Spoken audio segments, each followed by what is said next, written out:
ఒక్క సంఘటన కాదు, చాలా సార్లు నాకు జీవితంలో అనిపించింది సినిమాలో జరిగే సన్నివేశాలు చాలా నిజ జీవితంలో జరుగుతాయా. ఇష్టం లేకపోయినా కూడా అమ్మ కోసం నేను ఇంజనీరింగ్ చేశాను. తర్వాత నాకు ఇష్టమైన గవర్నమెంట్ జాబ్ కోసం ప్రిపేర్ అయి సంవత్సరంలోనే ఉద్యోగం తెచ్చుకున్నాను. ట్రైనింగ్ టైంలో గ్రూప్ల కింద డివైడ్ అయి చేశారు. అప్పుడు ఒక అబ్బాయి నాతో పాటు వచ్చాడు. తనకి నిజాయితీ ఎక్కువ. నెమ్మదిగా నెమ్మదిగా తన మీద ఉన్న గౌరవం కాస్త ప్రేమగా మారింది.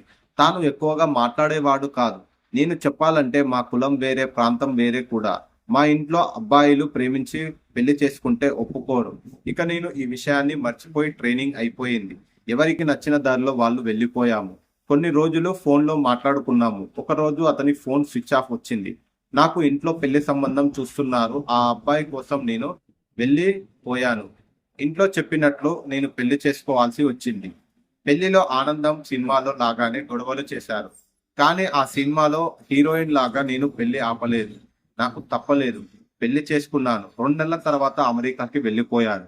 నా భర్త నాతో ఎక్కువ మాట్లాడేవాడు కాదు. వేరే గదిలో ఉండేవాళ్ళం. ఒకరోజు అడిగాను, ఎందుకు మీరు ఇలా ఉంటున్నారు అని. అప్పుడు అతను, నేను అనుకున్నట్లు నువ్వు లేవు అని సమాధానం చెప్పాడు. నాకు భార్య అంటే ఐఐటి చదువుకొని ఉండాలి. ఆర్థికంగా నాకంటే బాగా ఉండాలి. కానీ నువ్వు అలా లేవు అని చెప్పాడు. మీకు ముందుకు తెలియదా అని అడిగాను. మా ఇంట్లో వాళ్ళు బలవంతంగా పెళ్లి చేశారు అని అతను నాకు సమాధానం చెప్పాడు. ఇండియా వచ్చి నేను కేసు పెడతాను ఏమో అని భయపడి ఫోన్లో ల్యాప్టాప్ తీసేసుకున్నాడు. ఆఫీస్కి వెళ్ళేటప్పుడు బయట తాళం వేసేవాడు. అతను ఉన్నప్పుడు ఫోన్ చేసి మా వాళ్ళతో మాట్లాడమని చెప్పేవాడు. 6 నెలల పాటు నరకం చూశాను. ఒకరోజు ఆయన ఫ్రెండ్ అలాగే అతని భార్య మా ఇంటికి వచ్చారు. నా బాధని అర్థం చేసుకుని ఆమె 4 రోజులు వాళ్ళ ఇంటికి తీసుకువెళ్తానని అమెరికాలో ఉండే మా అన్నయ్య ఇంటికి తీసుకువెళ్ళింది. అక్కడ నుండి ఇండియాకు వచ్చేశాను. తర్వాత విడాకులు కూడా తీసుకున్నాను.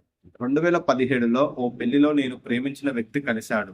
పెళ్లి ఎందుకు చెప్పలేదు అని నన్ను తిట్టాడు. ఫోన్ స్విచ్ ఆఫ్ ఎందుకు చేశావు అని నేను అడిగితే, ఫోన్ పోయింది, ఈమెయిల్ చేశానని చెప్పాడు. అదేదో అయిపోయింది, పెళ్లి చేసుకుందాం అని అన్ని చెప్పాడు. నేను కూడా వద్దు అని చెప్పాను. కానీ వినలేదు. అందరినీ ఒప్పించి పెళ్లి చేసుకున్నాడు.